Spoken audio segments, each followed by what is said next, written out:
Hello, I'm Robbie Stevenson, and this is Mental Health. And today I bring you Evan Madden. And I'm really excited about this because, well, let's just say Woods of Ypres is one of my favorite bands of all time. And this guy played drums on this and this. Yeah, little. There you go. Thanks for having me, Robbie. Thanks for giving me your time. This is excellent. I'm really looking forward to this. Let's just get down to it. When did you start playing drums in Woods of Ypres? I think it was around 2008. I did my first tour with them in 2009, but I started talking to David about joining the year before. So he was living in South Korea at the time. He didn't have a lineup for the band, and he hit me up just saying, "Hey, do you want to come up and play drums when I come back to North America?" Very cool, very cool. Yeah, David Gold, he's nothing but legend, and taken away from us way too early. But yeah, when I saw Woods of Ypres live, I only saw them once. But they were just bringing in new members of the band, so there was I think he was auditioning people too, because there was 3 guitarists on stage, and it was something else. It was just a little show in Toronto here. Where was it at? Do you remember? I've done a lot of drugs since then. It's not like the Sound Academy, because that's a bigger place, right? But What year was it? It was gotta be 2008, 2009. It was around. Okay. Yeah, there were 3 guitars in the band for a while. When I first joined, he had there was another band from Ontario, Gates and Winter, that was basically his backing band, plus me on drums. So there was 3 guitars and a keyboard and all that. Okay, yeah. Yeah. I saw him when the show I was at. It was Will of the Ancients, Wolven Ancestry, and then Woods of Ypres. He was in a industrial park, right? Like in a warehouse? It was in a warehouse, yeah. Yeah, I remember that show. Yeah, I was the idiot there. Okay. I was young. I said this in the previous interview, but I was just a young, cocky kid who's only been to big shows like Gigantour with Megadeth and stuff like that. Sure, yeah. And I get to this little warehouse thing, and I'm just like, what the fuck? Yeah, man, we've all been there, at one point or other. So. Yeah, I was wearing my on the front of my hoodie it just said RW, and then on the back it had Robin Williams like this. So the whole night I was just doing the same joke to every person I could possibly do it to. It was just like, yo, I've got the most metal hoodie here, and then I turn around to Robin Williams. Yeah, how'd that go over? It went really well for everyone but David. No, he didn't like it?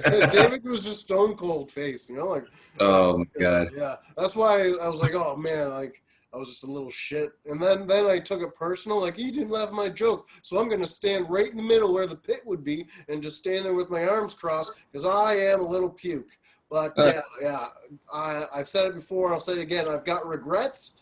Yeah, it's on the list, but it's nowhere near the top of the list. Yeah, no, I hear you, man. Oh, yeah, but, yeah, it is what it is, and doesn't mean I didn't love the music, So. Yeah, hey, if I had $1 for every time when I was a kid that I either, A, made an ass of myself at a show, or B, took it personally when some musician from a band I wasn't really into whatever I had to say, Yeah. Different position, I think. You just get a little bit older and you realize, the guys in the bands are just like anyone else. Some of them you're going to like, some of them you're not. And also, you kind of learn how to act. And, when you're a young kid, you go to a show and you just want to, I don't know, have a good time or be the center of attention or something. And yeah, when no one's there for you. Yeah, then you just get there for you and not me, you know what I'm saying? I don't know. I remember it being a cool show. I think that was the first time I played in Toronto with Woods, so cool. I was psyched. I had a good time for sure. Yeah, my friends basically just used me to drive the 2 hours to Toronto and go to the show, but it was worth it. Nice. Where were you living at the time? Kingston. It's 2.5 Oh, yeah. Okay. I know where that is. I wish I didn't. But, yeah. So just yeah, what am I gonna say next? I didn't prepare enough for this one, but here we are. What are you doing with drums nowadays? Currently practicing in my basement a lot. Oh, Uh, yeah, which is cool. I live in a basement, so like no matter what I do, it's like I'm practicing. Everything you do is in a basement. Yeah, yeah, Cool. exactly. Yeah. Yeah, I'm practicing a lot. After Woods of Ypres, I joined a new band with my brother, who was also he actually played bass on the Green album. He was in Woods for like 3 years with me. So we started a band in 2012 called Drones for Queens. So that band's still active right now. We're just beginning writing a second full length. So we'll probably be recording that sometime in 2021. So that's kind of my main thing right now. I have a couple new recording projects in the works for later this year, but mostly just shedding a lot in the basement, trying to keep my chops up while everything's shut down. Well, that's great. I've got a Roland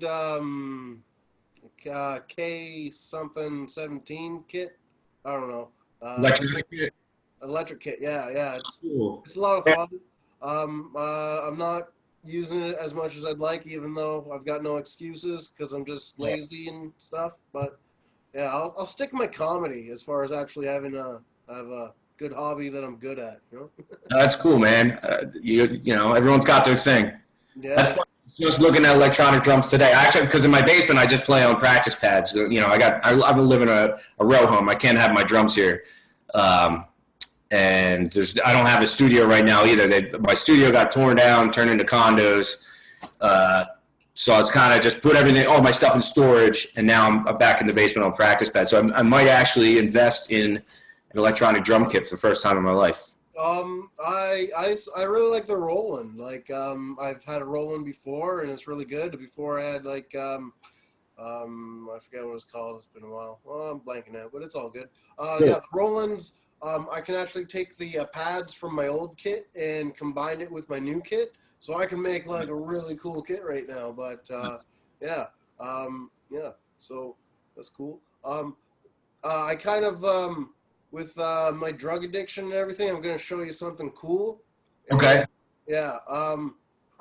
This right here is the first $20 bill that I made in comedy. It Nice. survived my meth addiction. Hell yeah. Yeah, pretty cool. So like, It's hard, man. I like it. I'm amazed that you still have that $20 bill. yeah, I am too. You know, I got that over 10 years ago now. Well, good for you, man. That's actually quite a remarkable feat considering the circumstances, and it's also probably more money than I've made in my entire music career. So good on you. That you actually got to hold on to and didn't just spend it on food and stuff when you're touring, right? Sure. Yeah. Something like that. Yeah. Yeah. I kind of feel weird about that I just did that, but I wanted to show you. But it is what it is. Hey, man, we're both performers here, so. Yeah. Yeah, I'm actually gonna run off to an open mic after this. So try out some new jokes because I've got a few. So venues are open in Toronto right now? No, it's a guy's backyard. So I'll be doing comedy from a deck and people in lawn chairs. Right on. All right.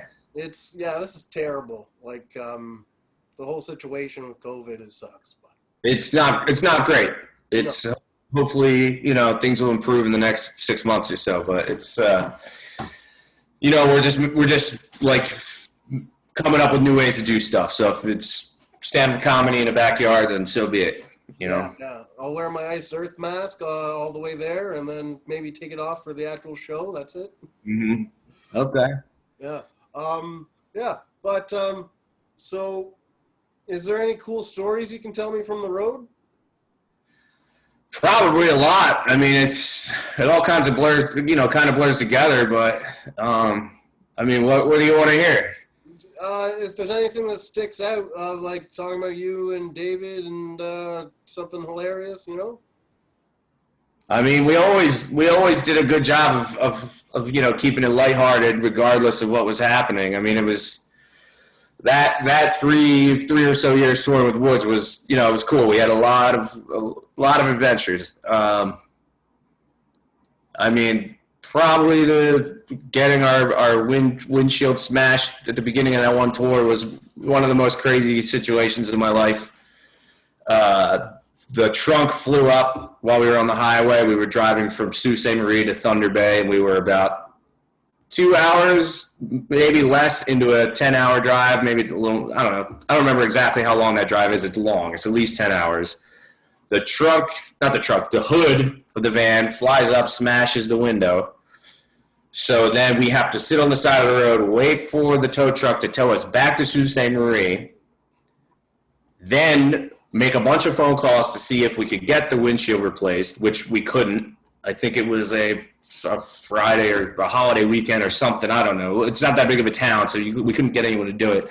So we decided at that point to tape up the window, put on safety glasses, do the 10-hour drive. But at that point, it was too late to make the first show in Thunder Bay. So we drove straight from Sault Ste. Marie to Winnipeg overnight. I don't remember how long that is total, but it's far. It was overnight and then some. I think we left after dark, and we got to the venue like late afternoon the next day with the windshield just kind of like flaking away around us, and every car on the road being like, "Hey, your windshield smashed." Like, "Oh, thanks, we saw." But we made it, and eventually got it replaced and continued the tour. So it wasn't the end of the world, but it was definitely one of the more hairy situations that comes to mind. Oh, wow, that's interesting. Like just what you guys are willing to do to keep on going when things don't go your way. That's just. It's the way you got to be. You got to keep a positive attitude, and just get to the next show, and and it's fun that way if you don't sweat it too much. But in the back of my mind, though, sometimes I still wonder if maybe I was the one that popped the latch on the hood without realizing. Was it me? Was it me? Oh, yeah. No. So. The brain does some nasty tricks to you sometimes, whether you or not. You might even think it was. Yeah. No, I hear you. Wow. Yeah. So, well, what did you? This is gonna be like a sad question, I guess, but like, how could it not be? Like, where were you when you found out about David and everything? Because he was on his way home for Christmas, wasn't he? Yeah, it was the day before Christmas Eve, and actually I was hanging out with an old bandmate from before I was in Woods, who I hadn't seen in a while. So we went out drinking. I crashed on his couch, so I was actually kind of woken up the next morning to a bunch of phone calls and texts regarding David's passing. So I'll definitely always remember that. But it was a crazy day. So at first I kind of was in disbelief until I actually later in the afternoon talked to his family members. But not to make it too somber, but it was a weird time because he and I had actually had a falling out. So I was actually no longer in the band at that point. Yeah. You weren't around for the Gray Skies and Electric Light. No, Woods 5, just Dave played the drums on, just like he had on all the other records before. The Green Album was the only record he didn't play drums on. So him and then the lead guitarist Joel was still in the band. So the two of them together did that record, which was the final record. Yeah. But yeah, needless to say, it was rough. There was a lot of mixed emotions, and he was a really huge personality and great artist, and just really in my opinion, he contributed a lot to the genre, to the scene. So yeah, it was sad. It was it always is when you lose someone like that. Yeah. I didn't find out that he died until 2012 when I went off to school. Actually, someone at school, I was wearing my Woods long sleeve shirt that's your Ontario Town's burial ground. Yeah. And, someone said, "Oh yeah, David Gould died." And I was like, then yeah, it I was at school and I was outside and it was this girl that said it. And but I was also in psychosis at the time. So it is what it is. I still remember the day, I think, unless it's just when my memory's playing tricks on me, because that happens. But it was pretty weird. But like it goes down for me just like December 8th, 2004, Dimebag Darrell getting shot. Like I remember exactly where I was the next day when I heard. I was making salads in a kitchen at a hotel, and somebody, this dishwasher told me what happened, and I was just like, "You're kidding, get out of here." No, that didn't happen. And then it was real. Yeah, I mean, it's different depending on how important, the artist was to you, or if you actually, knew the person or not, because I've definitely been in that position where there's a band I really like, and it doesn't mean I follow every single thing there is about the band, and I might not know that so-and-so has passed or not, so sometimes you find out later, I think that's normal, and in some way I value that separation. If I really like a band, it's almost like the more I like them, I don't want to know too much about them personally. You know what I mean? I like to kind of idolize the art sometimes, but it's different for everyone for whatever the situation is. Yeah, I think I'm pretty lucky with this little show or whatever this is, because anyone who says yes to the interview, because I just go on social media and I send out messages. I either get a yes or they don't answer at all. And usually it's only the good people that are going to be fun to talk to say yes. So I've enjoyed every interview I've done so far, and it's been a lot of fun. I really look forward to the rest of them too. Yeah, no, I mean, I think there's the more shows there are to actually talk to musicians, in genres that I enjoy, I think the better. But in terms of your show, I mean, obviously you sent me some of your comedy, and if a random person sends me their comedy set, I'm usually like, I mean, not that it happens to me a lot, but I'm usually like, oh, geez, But I watched yours, and I was laughing. I was actually laughing out loud throughout the set. So I was like, so that was number one. Number two, the fact that it's called mental health and it's some play on the mental health aspect is super important to me, because like it's obviously it's an important issue in general, but it's a major issue amongst musicians, their mental health, and if someone handed me millions of dollars, out of nowhere, I think the first thing I would do is I would start some sort of, organization to provide free mental health for musicians. Well, I think you'd pay for a therapist for yourself first, because if you can't stay healthy, then you can't help anyone else. Sure. At least that's what I'd do, but healthcare is free up here for the most part, so yeah, not down here. yeah. I just wanted to mention it because I do appreciate that aspect about what you're doing, and the fact that you're upfront about real mental health issues, and I think that's important. I think more people should be that way. Thank you very much, Evan. It means a lot to me. And if we're going to talk about the play on words, mental health, we have to talk about Quiet Riot today, because the guitarist recently died, I think. Oh, I didn't realize that. Yeah. Okay. Yeah. That's not why I named this mental health or anything. It's just they got to it about 35 years before I did. Sure. Oh, but yeah, so it's kind of sucks, but like, maybe I'll be the only mental health around. Oh, yeah.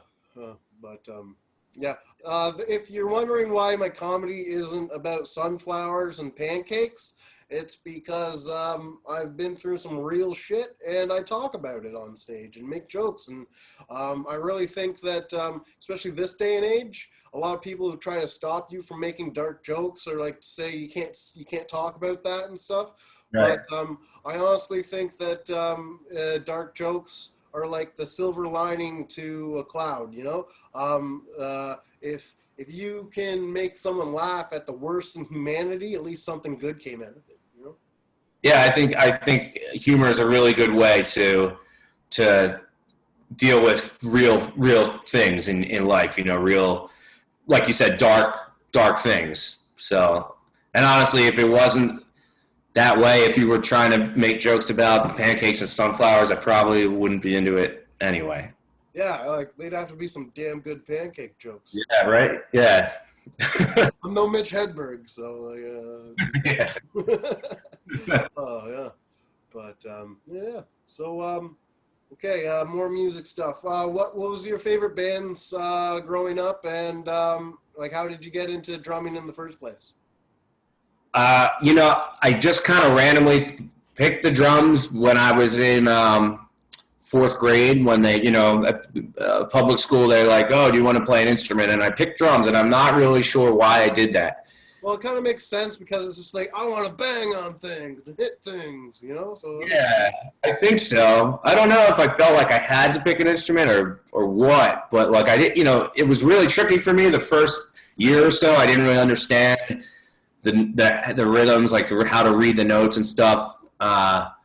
But then, when I actually got a drum set and could actually have something to kind of like to kind of bang around on, then it became more, more visceral, more interesting for me. So by the time I got into like the sixth grade, I actually took it seriously enough to like learn how to play it. And yeah, that was almost 30 years ago. So it's been the best thing in my life, and maybe at times the worst. I always joke that it ruined my, I'll say, death metal ruined my life, but it's really been, it's been awesome. So, I like anyone else, junior high school, I would borrow my friends' Metallica CDs so I could make cassette copies, and then I started getting into more metal, and in high school I got into black metal and death metal and all this stuff. So it's kind of, that's history after that, man. It's all I really cared about doing. And then when I was getting out of high school, I was like, you know what? I'm going to spend my 20s playing music. I don't care how broke I am. I don't care if I'm going to be poor. I'm giving myself this decade to just do the things that I still can do while I'm young, and I have absolutely zero regrets about doing that. That's amazing because a lot of people don't have dreams and goals, and by the time they actually get to live any of that, they're 65 with the pension. Sure. Yeah. Not see all of, That's kind of where my head's at, man. I wanted to do some cool stuff while I was young enough to enjoy it, and I'm not saying it wasn't misguided, probably most of the time, but it made me who I am today. And now I'm at a point where throughout my 30s, I've been able to still record and tour and play music. And also work full time and enjoy like a pretty good quality of life, working and playing drums all the time. So I'd say that's one fancy mirror in the background there, Yeah, it's listen up, kids. If you wanna have something like this in your house, pick up. Oh, jokes. That's great. Yeah. Is there anything you want to plug or promote before we get going here?